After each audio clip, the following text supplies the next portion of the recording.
Dans les années 30 du XXe siècle, après 200 ans de lutte ponctuée de révolutions, de défaites, mais aussi d'avancées politiques et sociales, tous les travailleurs européens sont conscients de ne former qu'une seule classe. Mais cette classe ouvrière est plus fracturée que jamais. Réduite au silence et à l'impuissance dans l'Italie fasciste et l'Allemagne nazie, elle s'impose dans les démocraties parlementaires comme une véritable force politique.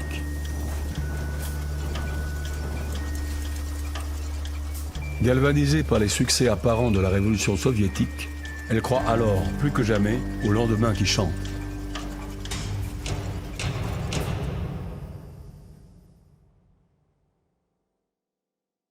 Debout les damnés de la terre, debout les forçats de la faim.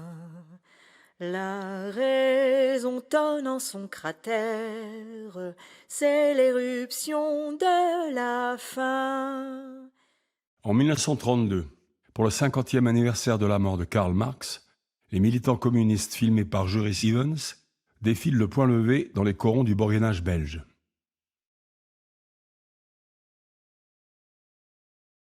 Ce geste de défi et de colère est apparu pour la première fois dans un dessin de George Cross rendant hommage aux combattants révolutionnaires morts à Berlin en 1919. Adopté d'abord par les communistes allemands, le point levé se propage rapidement dans toute l'Europe et devient pendant le demi-siècle suivant le symbole d'une classe ouvrière politisée et combative.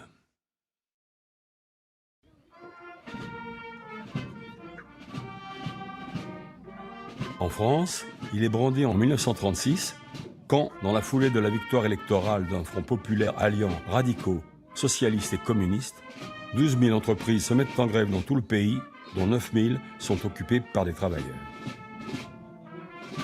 Aucun pays industrialisé n'a connu jusqu'alors un mouvement d'une telle ampleur, d'une telle durée. L'ambiance est à la fête révolutionnaire.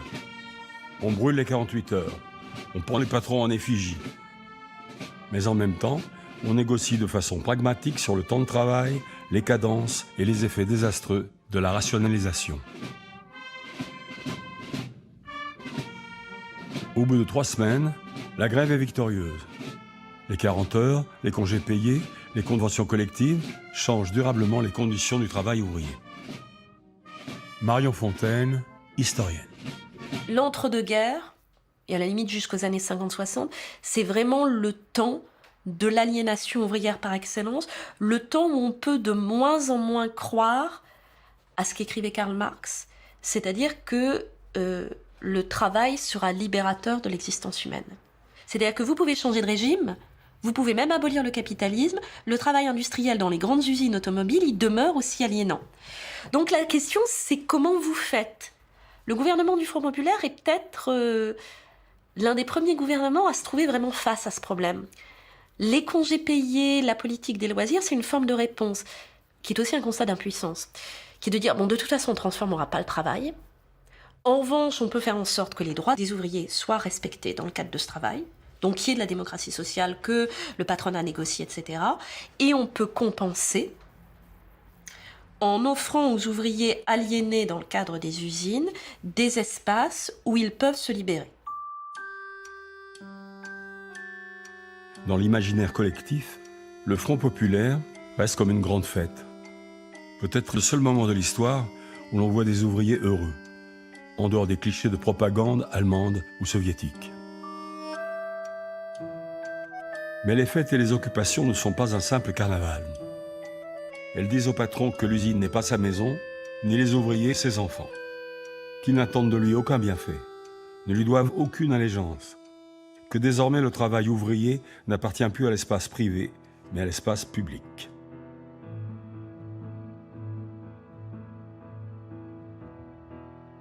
Et même si les ouvrières et les ouvriers savent que la fête n'aura qu'un temps, ils savent aussi que rien ne pourra leur reprendre cette nouvelle liberté.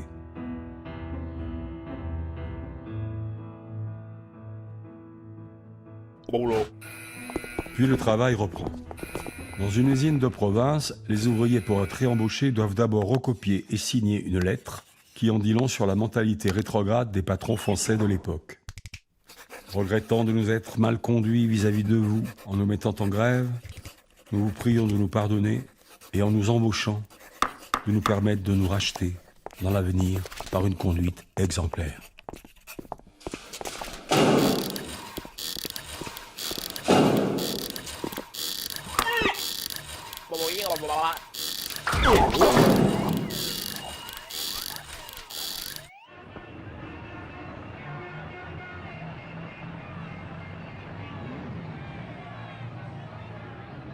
En juillet 1936, à peine un mois après la grande grève du Front populaire en France, la révolution éclate en Espagne.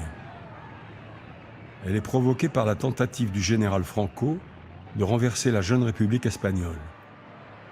Le putsch échoue, la guerre civile commence. Comme les ouvriers français, ces militants de Barcelone qui montent au front pour combattre les fascistes défilent au son de l'Internationale. Et comme eux, ils lèvent le poing. Mais ils appartiennent à une autre tradition du mouvement ouvrier. Ils sont anarchistes.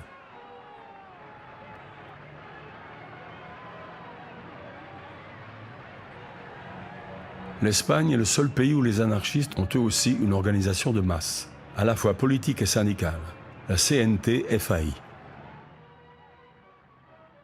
Anarchisme et communisme sont depuis le XIXe siècle deux frères ennemis. Les communistes se réclament de Marx et veulent s'emparer de l'appareil d'État pour construire le socialisme. Les anarchistes se réclament de Bakounine et veulent au contraire détruire l'État en même temps que l'ordre social existant. Pour cela, tous les moyens sont bons. La grève générale, les attentats, mais aussi ce que les anarchistes appellent faire ses courses à la prolétaire, c'est-à-dire piller des magasins, partir sans payer d'un restaurant, braquer une banque. Enfin, contrairement aux marxistes qui croient en une économie centralisée et planifiée par le haut, les anarchistes poursuivent le vieux rêve anarcho-syndicaliste de l'autogestion ouvrière. L'idée que tout irait bien s'il n'y avait plus de patrons, si les usines étaient gérées par les ouvriers eux-mêmes.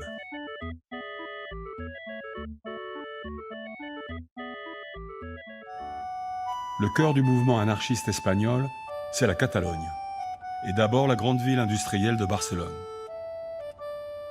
Les anarchistes y sont en grande majorité des ouvriers précaires, durement touchés par le chômage et les crises. Venus des régions les plus pauvres d'Espagne, ces immigrés de l'intérieur s'entassent dans les barrios, les quartiers des nouvelles périphéries. De cette Barcelone anarchiste, seuls de minuscules fragments résistent encore à la gentrification de la ville.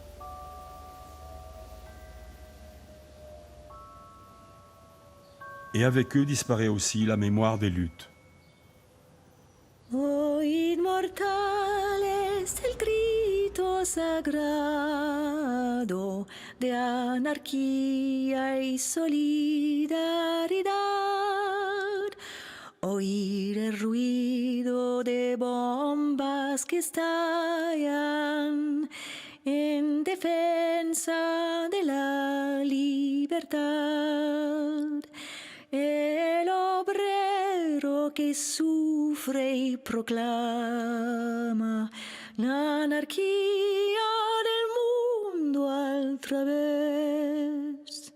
Coronada su sien de laureles y a sus plantas rendido el burgués. Y a sus plantas rendido el burgués.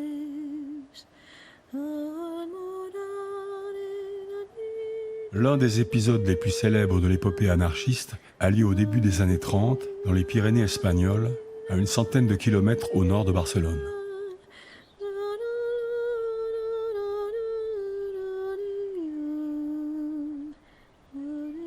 Le comte de Fígols, dont le manoir abandonné sert aujourd'hui de décor pour photos de mariage, possède là d'importantes mines de charbon.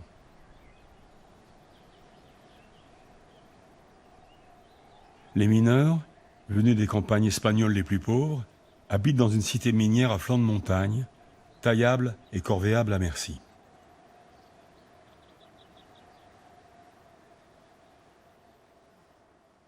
Majoritairement anarchistes, ils se révoltent en janvier 1932 et proclament une république libertaire et sociale, persuadés que toute l'Espagne va les suivre.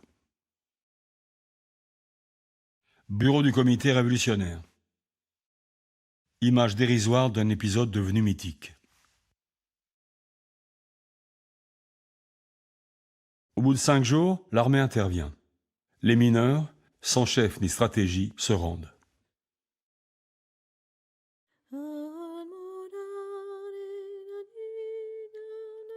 40 mineurs sont arrêtés et déportés sans jugement en Afrique et aux Canaries. Mais pour les leaders anarchistes, l'échec n'a pas d'importance. Ils le considèrent comme une sorte d'entraînement, ce qu'ils appellent une gymnastique révolutionnaire, habituant les masses à surmonter leur peur de la police et de l'armée.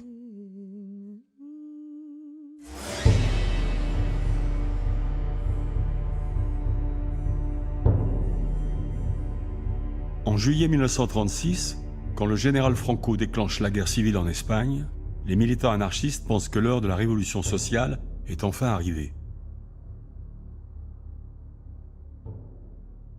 Sous leur impulsion, dans la seule ville de Barcelone, plus de 3000 entreprises sont collectivisées et dirigées par des conseils ouvriers élus par la base. Autogéré, le restaurant du Grand Hôtel Ritz, transformé en cantine militante. Autogéré, les usines produisant les armes pour le front, et celles produisant la nourriture pour les soldats et la population. Autogéré, les salons de coiffure, les hôpitaux, l'électricité, les transports. Mais rapidement, le rêve autogestionnaire se heurte à la réalité.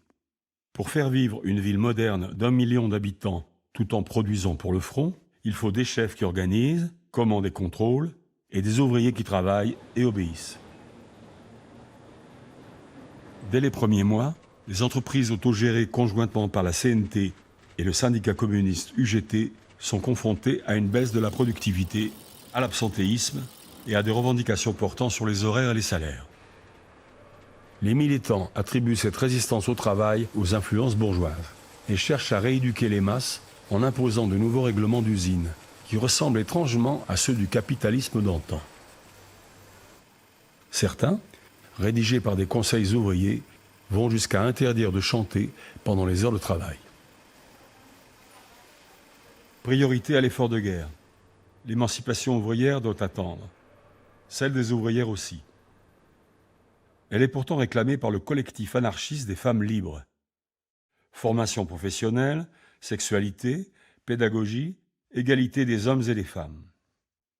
Mais cette volonté d'autonomie est mal vue par les dirigeants anarchistes, pour qui il faut faire la révolution sociale d'abord, et l'émancipation des femmes viendra automatiquement ensuite.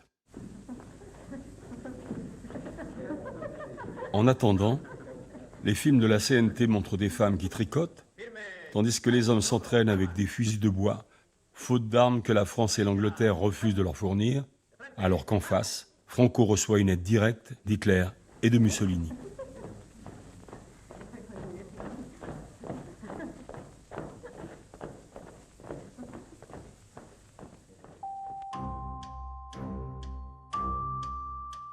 Seul le mouvement ouvrier se mobilise. Des militants du monde entier s'engagent dans les brigades internationales et vont en Espagne lutter contre le fascisme. Mais l'enthousiasme ne suffit pas à sauver la République, affaiblie par les conflits entre modérés, communistes et anarchistes. La guerre s'achève en 1939 par la victoire franquiste. Les combats ont fait 500 000 morts, 500 000 républicains prennent la route de l'exil.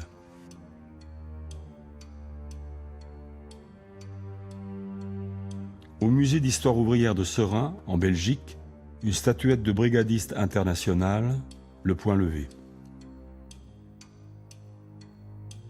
Une défaite ouvrière de plus et le prologue de la prochaine catastrophe.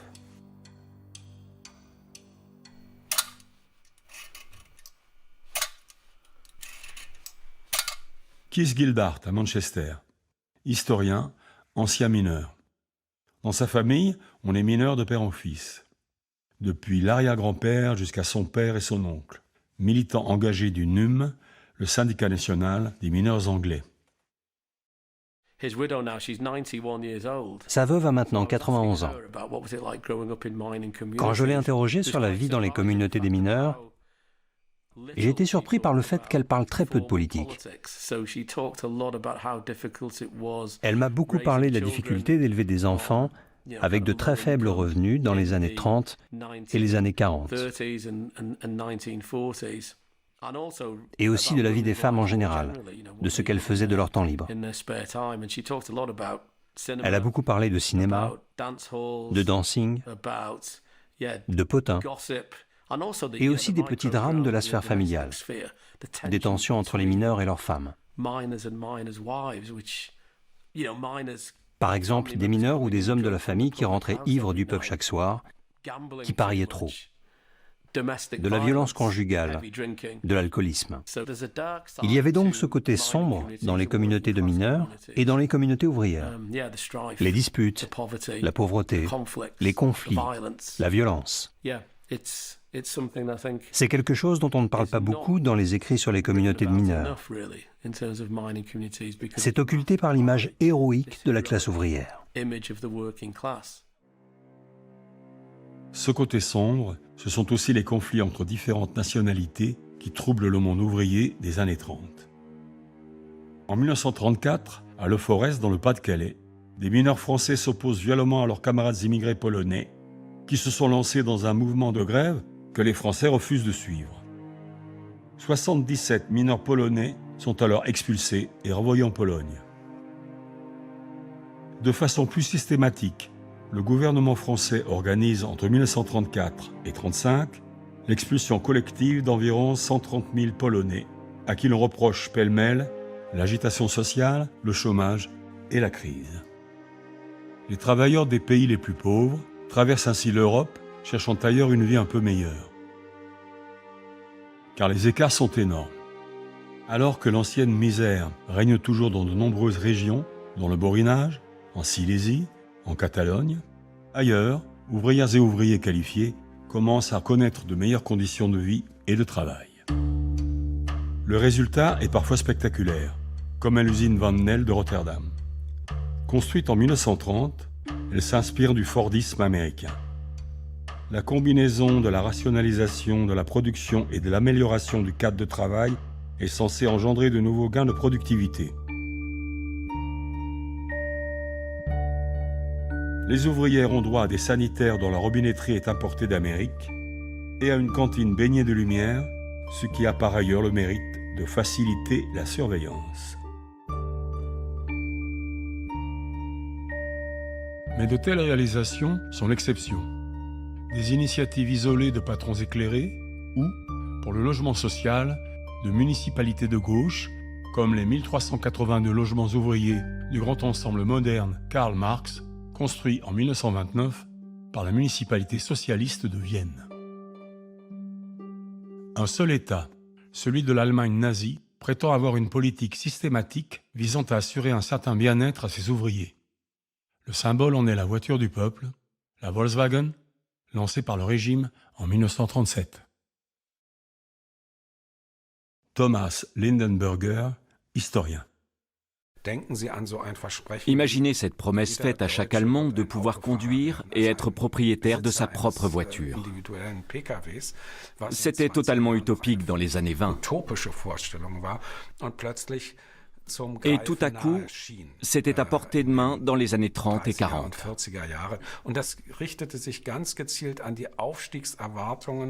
C'était fait exprès pour répondre aux attentes et aux espoirs de ces braves travailleurs qui, depuis des générations, aspiraient à ce progrès. À chaque fois, leurs espoirs avaient été déçus par une succession de tragédies comme la Première Guerre mondiale ou la crise de 1929.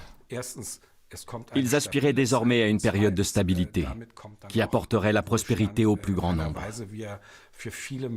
À cette époque, il y avait un livre très populaire en Allemagne qu'on trouvait dans presque chaque foyer. C'était « Ma vie, mon œuvre » de Henry Ford, qui expliquait dans le détail les clés de sa réussite.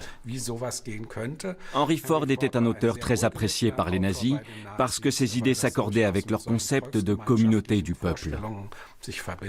N'importe qui pouvait lire son livre et se dire « Voilà ce qu'il faut faire ». C'était une promesse très séduisante. Du mariage sulfureux du Fordisme et du nazisme naît un grand projet de conquête. Pour assurer sa prospérité et celle de ses ouvriers, l'Allemagne doit occuper tout le continent et coloniser l'Europe de la même manière que l'Europe elle-même colonise depuis des siècles l'Afrique et l'Asie. L'Allemagne envahit la Pologne en septembre 1939. Puis l'année suivante, la Hollande, la Belgique, la France et l'année d'après encore l'Union soviétique. Dans tous les pays occupés, l'Allemagne pille les industries, les ressources et surtout la main-d'œuvre qui lui manque du fait d'une pénurie chronique aggravée par la mobilisation. Bilan de cette véritable chasse aux ouvriers. Vers la fin de la guerre, environ 7 millions d'étrangers travaillent en Allemagne. Les mieux lotis sont les Hollandais, les Belges, les Français et les Tchèques. Certains sont volontaires, mais en majorité, ils sont requis pour le service du travail obligatoire, tout comme les simples soldats, anglais et français prisonniers de guerre, les officiers étant exemptés. À l'autre bout de l'échelle, les populations slaves considérées comme des sous-hommes, les Polonais, les Ukrainiens, les Russes, dont plus de 600 000 prisonniers de guerre surexploités, affamés, quasiment réduits en esclavage. Et plus bas encore, les déportés politiques et les déportés raciaux, tziganes et juifs, ceux du moins qu'on n'a pas immédiatement assassinés et qu'on crève littéralement. C'est ce que les nazis appellent l'extermination par le travail.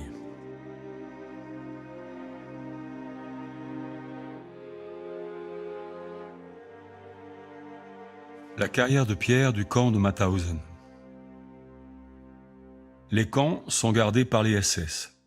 Mais dans les grandes entreprises, ce sont les ouvriers allemands eux-mêmes qui sont chargés de mettre au pas les étrangers récalcitrants.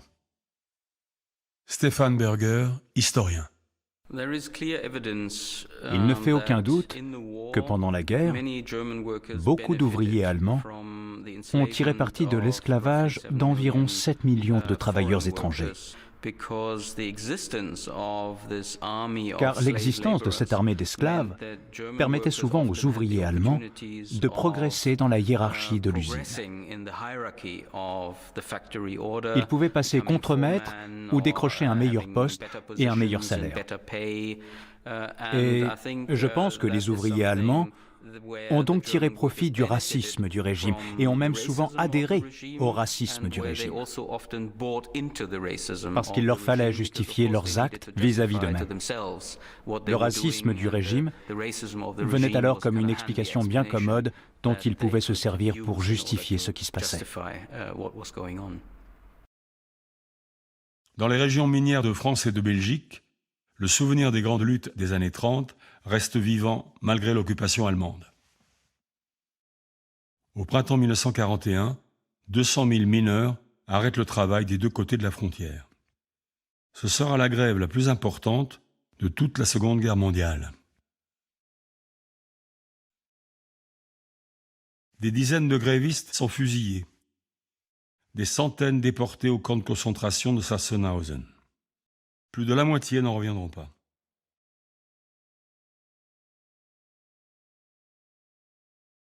Après l'invasion de l'Union soviétique par les troupes allemandes, en juin 1941, les communistes prennent la tête de la résistance ouvrière à l'occupant.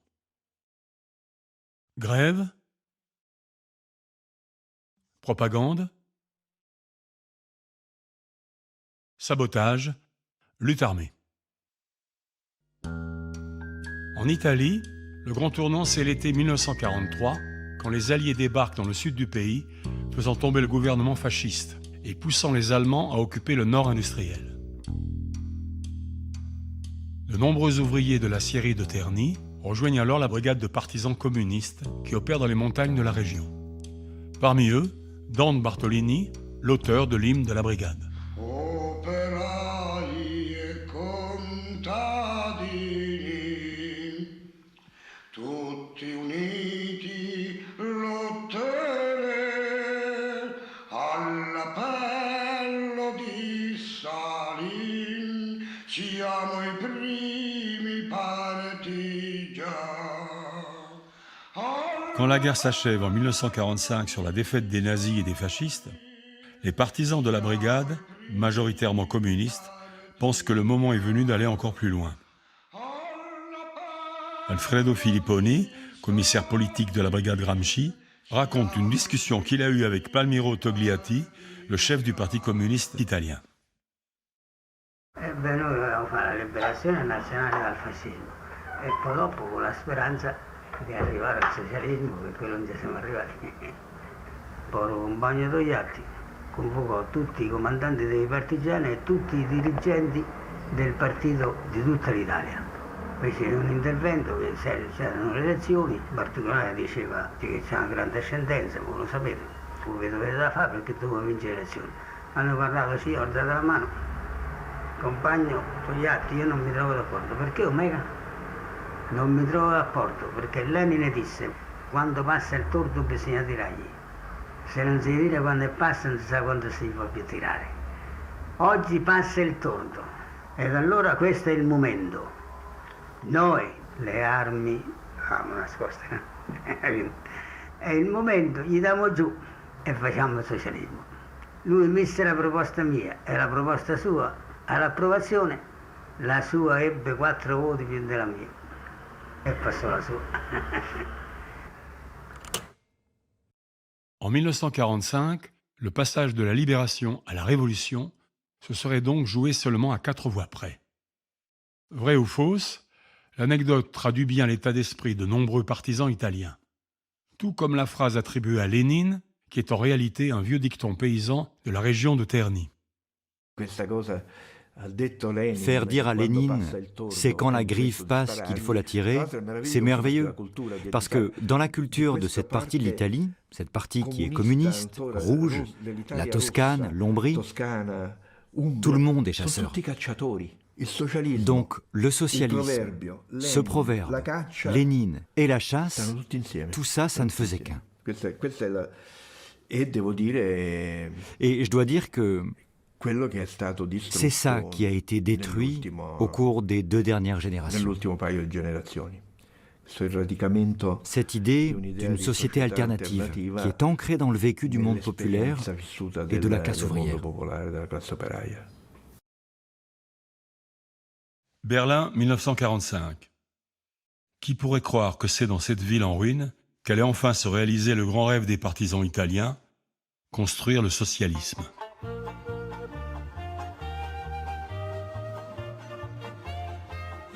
1952. Des ouvriers d'un chantier de Berlin-Est admirent l'immeuble d'habitation construit pour eux par le nouveau régime socialiste mis en place par l'Union soviétique.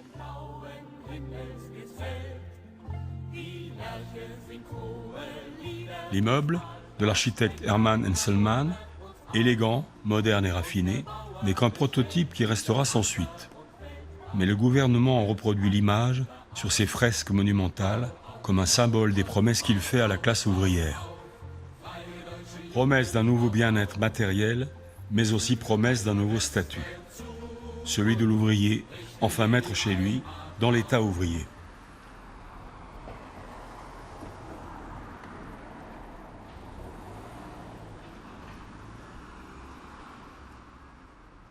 Au même moment, à quelques pas de là, Bertolt Brecht met en scène les luttes du prolétariat russe sous le tsarisme.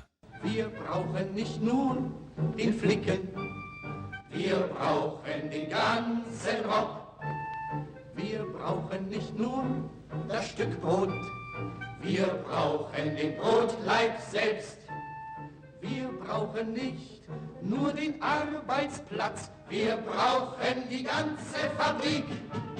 Und die Kohle und das Erz und die Macht im Staat. So, das ist, was wir brauchen. Aber was bietet ihr uns an? So, das ist, was wir brauchen. Aber was bietet ihr uns an?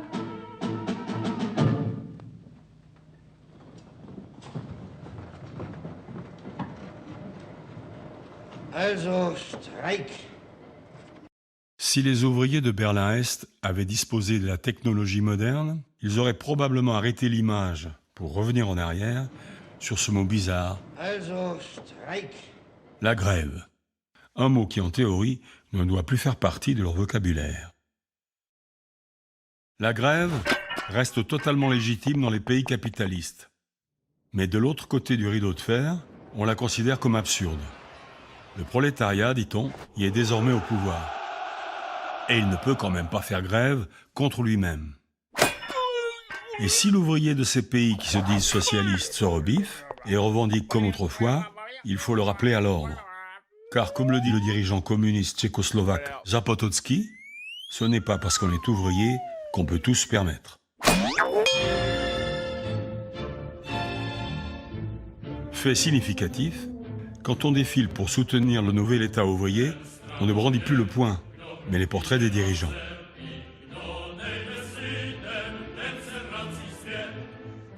La presse officielle surnomme le dirigeant Zapotocki le papa des ouvriers. À l'occasion du Noël 1952, il adresse à la radio ses vœux à leurs enfants. Malý Ježíšek, ležící ve chlévě, nad chlevem zářící betlémská hvězda, to byl symbol starých Vánoc. Proč? Měl připomínat pracujícím a bědným, že chudí patří do chléva. Tak mluvili bohatí a mocní.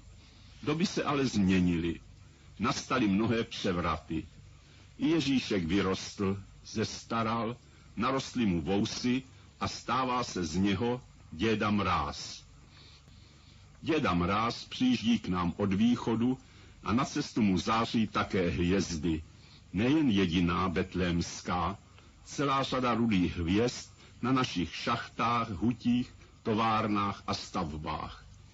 Tyto rudé hvězdy hlásají radostně, že vaši tatínkové a maminky splnili na svých pracovištích úkoly 4. roku první Gottwaldovy pětiletky.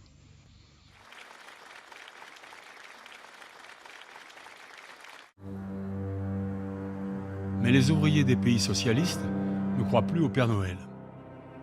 En 1953, ceux de Berlin-Est se révoltent contre une nouvelle augmentation des normes sans augmentation de salaire. Sous les caméras de journalistes venus de Berlin-Ouest, l'émeute ouvrière est écrasée par les tanks soviétiques. Dans un sursaut de lucidité, Bertolt Brecht propose sa solution. Ne serait-il pas plus simple pour le gouvernement, écrit-il, de dissoudre le peuple et d'en élire un autre? Il n'y a pas de journalistes étrangers à Poznan, en Pologne socialiste, au mois de juin 1956, mais seulement des policiers photographiant en cachette les ouvriers grévistes de l'usine de locomotives Staline. Nous voulons du pain, comme au XIXe siècle. La grève tourne à l'insurrection, l'armée polonaise intervient, il y aura 57 morts, dont une majorité d'ouvriers.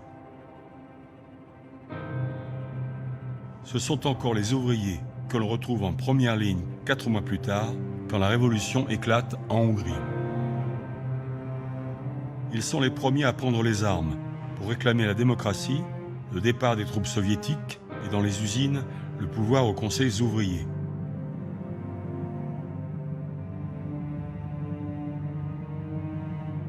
Ils sont les derniers à les rendre quand l'armée soviétique écrase l'insurrection en faisant 3000 morts. C'est en Hongrie, en 1956, que l'on voit pour la dernière fois des ouvriers européens prendre les armes pour réclamer leurs droits.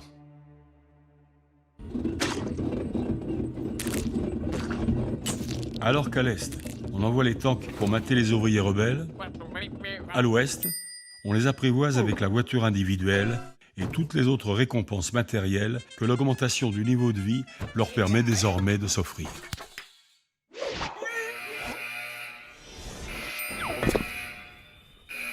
C'est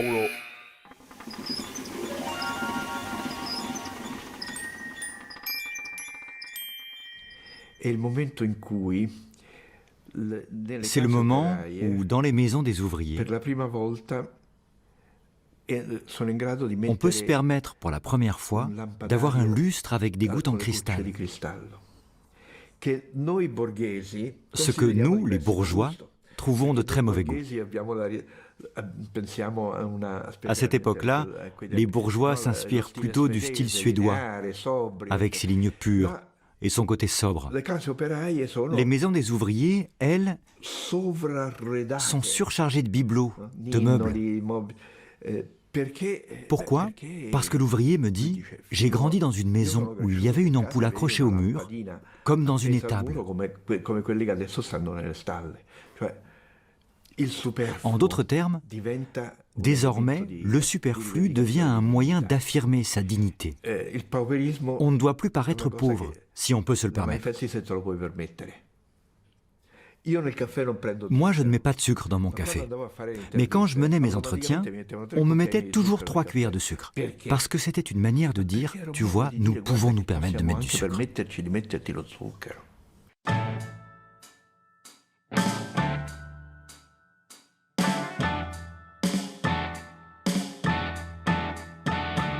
De jeunes ouvriers anglais, fin des années 50. Comme leurs parents, ils travaillent à l'usine ou à la mine. Mais grâce au plein emploi, ils gagnent bien mieux leur vie. Quand ils sortent en bande, ils s'habillent en veste longue à col de velours, vaguement inspirés des dandys de l'époque édouardienne. D'où leur surnom, Teddy Boys. Autre signe distinctif, leur passion pour une nouvelle musique venue des États-Unis, le rock and roll. Dans de nombreux foyers industriels, on voit un engouement d'abord pour le rock'n'roll américain à partir de 1956.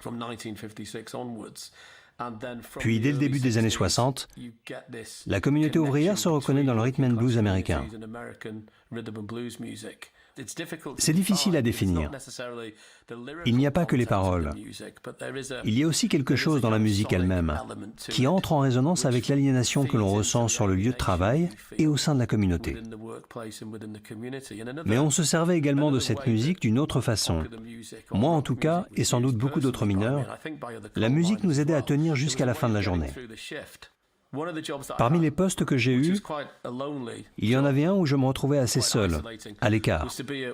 On appelait ça le poste du garçon à la manette. En gros, il s'agissait de surveiller le tapis roulant. Il y avait plusieurs tapis qui passaient dans les galeries souterraines. Et à chaque endroit où un tapis se déversait sur un autre, il fallait quelqu'un assis ou debout pour que, au cas où un tapis s'arrêterait, le suivant serait stoppé. Sinon, le charbon s'accumulait et bloquait la galerie. Alors, comme ces tapis tournaient tout le temps, ils frappaient les roulements et produisaient une sorte de tempo qui se répétait et on entendait ça.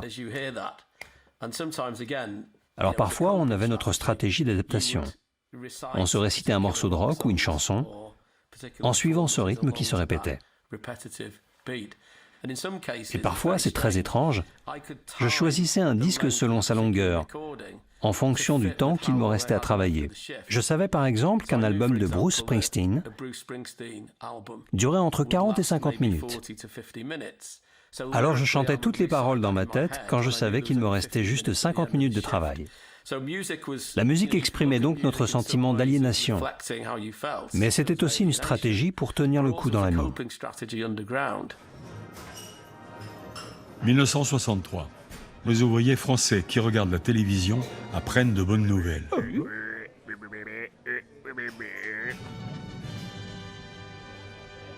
Les quartiers ouvriers, leur dit-on, cèdent la place à des immeubles en copropriété où l'ajusteur côtoie le représentant de commerce, l'ingénieur, le cadre moyen. Tandis que dans les centres de vacances de la Côte d'Azur, de jeunes métallos partagent les bungalows tahitiens des filles de directeurs. Pour la toute première fois, on annonce ainsi aux ouvriers que la classe ouvrière a disparu.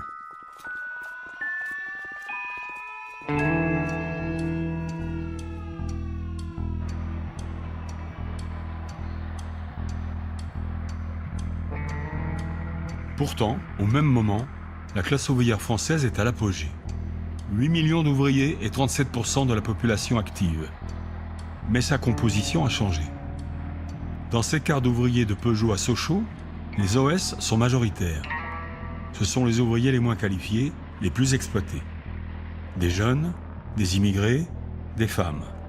La chair à canon de toutes les chaînes de montage. Ce seront les éléments les plus radicaux de la révolte ouvrière de 1968. Contrairement à ce que l'on dit, la révolte n'a pas surgi par surprise dans une France assoupie. Toute l'année précédente avait été marquée par des grèves dures, des affrontements violents avec la police. Mais en mai-juin 68, le mouvement de grève paralyse tout le pays. C'est une affirmation de la puissance ouvrière, comme en 1936, la violence en plus. Car à la différence de 1936, les ouvriers radicalisés ont face à eux un gouvernement de droite. Le 11 juin 68 à Sochaux, les affrontements entre CRS et grévistes font 2 morts parmi les ouvriers.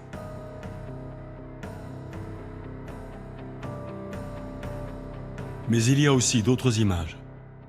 Une femme de la ZUP, par exemple, raconte, elle était gamine, elle avait 15 ans, elle descendait voir son père qui était sur les barricades à Sochaux, et la ZUP n'était pas construite, donc il n'y avait pas de bloc, et les pâtures descendaient pratiquement jusqu'à l'usine, et il y avait un paysan qui était là, qui avait fauché, qui avait laissé sa faux dans un arbre, et il l'avait pendu.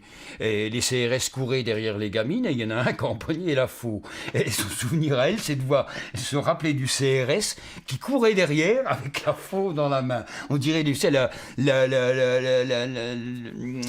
peste au Moyen-Âge, tu sais, non mais voilà, ce genre de témoignage, en fait, tu te dis, voilà, c'était ça. Hein. Moi, j'ai d'autres copines, là, qui avaient 15-16 ans, et qui, il n'y avait plus d'école, il n'y avait plus rien, venaient à la sortie de l'usine, aller dans la rivière, donc il y avait la Lan à côté, ramasser les cailloux avec des seaux et les remonter au père qui les balançait sur la gueule des CRS. C'est des trucs comme... Et on voit bien le groupe ouvrier, comment il était constitué très différemment maintenant, quoi. Voilà, c'était... tout le monde participait parce que c'était normal, c'était pas... Voilà, c'était des choses normales.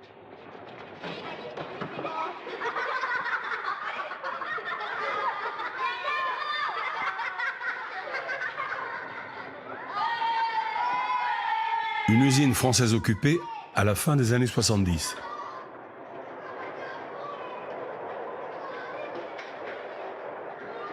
C'est le temps de l'insubordination ouvrière, du rejet de l'ordre de l'usine, de ses contraintes, des hiérarchies patronales ou syndicales. À l'usine LIC de Besançon, où le conflit se prolonge pendant plusieurs années, les ouvrières réinventent l'autogestion en remettant en route les machines pour leur propre compte. Et leurs paroles se libèrent.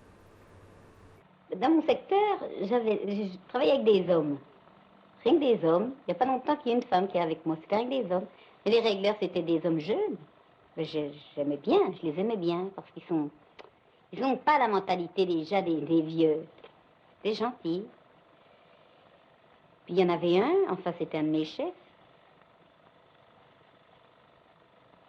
Je l'aimais mieux, celui-là. Malgré que c'était mon chef, malgré que je n'aime pas les cadres, malgré... J'ai une adversité encore en plus pour eux. Oui, c'est établi quelque chose entre nous qui fait qu'on s'aimait bien. Bon, mais par la suite, ça s'est développé ça, et finalement, oui, je l'ai beaucoup aimé, cet homme-là, je l'aime encore beaucoup. Mais, dans le conflit, c'est un cadre, et je le déteste, parce qu'il ne se bat pas, parce qu'il reste tranquille chez lui avec les centaines et les centaines de mille francs de paye qu'il a. Et je voudrais pouvoir dissocier les deux. L'homme que j'aime, que je connais, qui est gentil, qui est prévenant, c'est un homme pour moi, là. Hein? Il a des conversations bien, et alors, quand on le voit de l'autre côté, c'est... Je le déteste, je ne peux pas dire un autre mot. Ces années de révolte ouvrière s'achèvent sur un coup d'éclat. Il a lieu, contre toute attente, en Pologne socialiste, au chantier naval de Gdańsk, qui se met en grève sous l'impulsion de l'ouvrière Anna Walentinowicz et de l'électricien Lech Walesa pour obtenir la création d'un syndicat libre et indépendant du parti au pouvoir. Une première absolue dans la sphère d'influence soviétique. Le nouveau syndicat atteint rapidement 10 millions d'adhérents. C'est son porte-parole, l'historien dissident Karol Modzelewski, qui lui donne son nom, Solidarność, Solidarité. C'était une révolution. On ne pouvait pas se tromper là-dessus. On s'est senti comme un personnage du tableau de Delacroix. La liberté qui conduit le peuple aux barricades. C'est un état d'âme de grand nombre de millions de personnes, de grandes masses, qui quittent leur attitude conformiste de tous les jours pour devenir les souverains de leur propre destin, et de leur propre usine, de leurs propres camarades, de leur propre pays. Maintenant, quand je suis vieux, je me rends compte que la révolution est soit impossible, soit elle tourne mal. Un révolutionnaire ne doit pas le savoir. Son ignorance lui donne des ailes, oui, et elle lui fournit des forces nécessaires pour demander et obtenir l'impossible. Tous les Polonais à l'époque connaissaient ces images de chars soviétiques écrasant en août 1968 le printemps de Prague, une tentative de démocratisation du régime en Tchécoslovaquie. La seule question pour eux était de savoir quand viendrait leur tour, et si cette fois-ci, les chars seraient soviétiques ou polonais. Ils furent polonais. Le 13 décembre 1981, le général Jaruzelski décrète la loi martiale. Solidarność est interdit, ses leaders emprisonnés.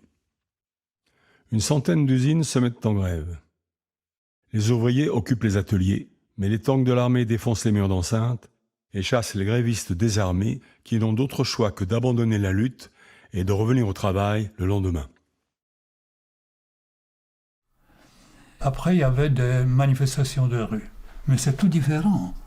La manifestation de rue, chacun y est séparé. Il n'y a pas de sujet collectif. Les manifestants, c'est une foule. Une fois la manifestation terminée, la foule se disperse. Et rien ne lie plus, dans le futur, les participants de cette foule entre eux. Ils ne sont plus la collectivité, la communauté.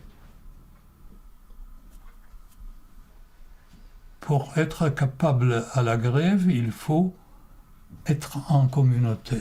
Si la communauté cesse d'exister, fini. C'est fini. 3 ans après l'écrasement à l'Est du plus jeune des grands syndicats, vient à l'Ouest le tour du plus ancien. Le NUM, le syndicat national des mineurs anglais, lance en mars 1984 une grande grève pour empêcher la fermeture de 20 puits de mines. C'est l'occasion qu'attendait la première ministre Margaret Thatcher pour briser la puissance des syndicats anglais. Après 1 an d'affrontements, 11 000 arrestations et 200 condamnations, les mineurs, à bout de ressources, reprennent le travail sans avoir rien obtenu. Le socialisme et l'ultralibéralisme, pour une fois solidaires, dans leur détestation de l'autonomie ouvrière. Après cela, le mur de Berlin pouvait bien s'écrouler.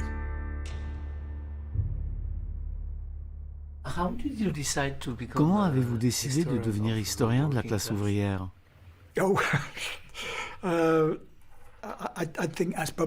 Ça vient sans doute de mon père.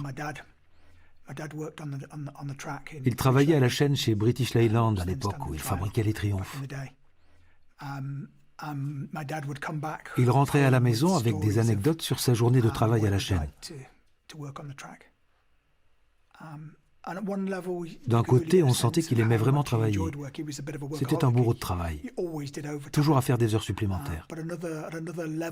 Mais il y avait un autre aspect de la vie professionnelle de mon père. C'était sans aucun doute l'aliénation. Celle d'un travail à la chaîne abrutissant dans l'industrie automobile.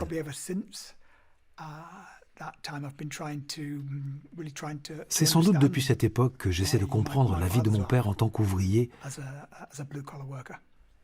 et ce que le travail représentait pour lui. Mais aussi ce que la perte de son travail a représenté. Il s'est fait licencier de cette usine à l'âge de 45 ans. Il était encore jeune. Et il a passé les dernières années de sa vie à exercer des petits boulots précaires. Il a été chauffeur de taxi un moment, et il a fini homme de ménage dans une usine. On sentait chez mon père cette impression de détérioration, de dégradation, et aussi l'impact qu'avait eu la perte de son travail et la rupture. Oui, la rupture qu'a représenté pour lui son licenciement, d'avoir été mis à la casse, comme il aurait dit.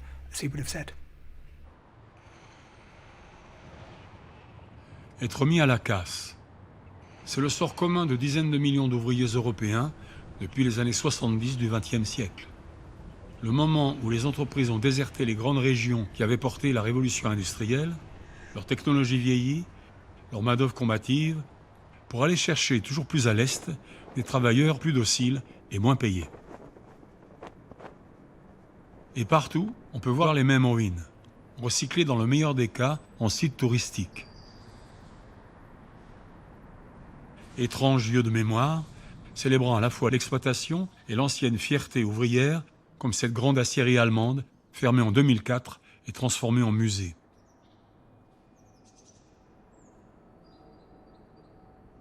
Au pied du haut fourneau, il y a ces empreintes de pas, mises sans doute là pour guider les visiteurs. Mais comment ne pas penser à ceux qui sont partis ?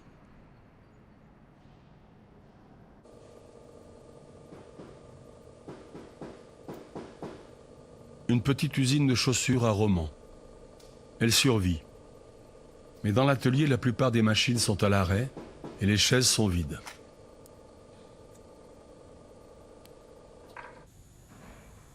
Pourtant, l'image est trompeuse. Les ouvriers en France représentent toujours 1/5 de la population active. Mais ils sont devenus invisibles, dispersés, fragmentés, dévalorisés, ubérisés, comme on dit aujourd'hui. Ce qui a disparu, c'est une identité. Une identité devenue une conscience devenue une force. Les gens ne se définissent plus comme prolétaires. Ils se définissent comme, même plus trop comme ouvriers. Ils se définissent comme le poste auquel ils sont affectés. Donc ça peut être ceux de la crevette, ceux du poisson, au sein de la même usine, ceux du dépotage, ceux du chargement, ceux de la congélation, ceux du poisson pané. À l'abattoir, c'est ceux du cochon, ceux du bœuf, ceux de la coupe, ceux du désossage, ceux de la tuerie, ceux des abats. T'as même pas au sein de la même usine cette idée de dire on est tous dans la même galère. Ernesto De Martino, un grand anthropologue italien, raconte qu'un jour, voyageant en Calabre, il a fait monter un paysan du coin dans sa voiture pour qu'il lui indique le chemin. Mais quand ce paysan s'est rendu compte qu'il ne voyait plus le clocher de son village, il a été pris de panique. Aujourd'hui, le clocher a disparu. C'était peut-être l'Union soviétique, ou bien le parti, ou l'usine, mais le fait est que le clocher a disparu. Et nous sommes tous comme ce pauvre paysan, que l'on soit ouvrier ou pas. Pour moi, c'est encore un mythe, ou du moins la mémoire d'un mythe. L'ouvrier. Oui. Mythe représentant quoi? Pardon? Un mythe qui représente quoi? Un mythe qui représente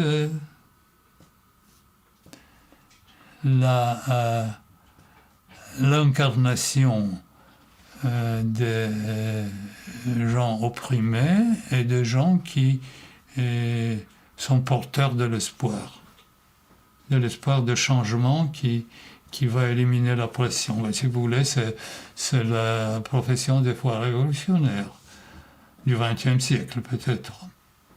Je ne sais pas, est-ce que la classe ouvrière va se reconstituer? Elle est maintenant en disparition. En disparition, peut-être pas définitive, peut-être pas totale, mais quand même en disparition. Ça pose des problèmes. Sa disparition pose des problèmes très sérieux à nous autres, les êtres humains, partout. Parce que le monde automatisé pose des problèmes. Le monde globalisé pose des problèmes, sérieux problèmes. Mais je ne sais pas vous dire plus parce que je ne suis pas prophète. Et je ne veux pas être prophète.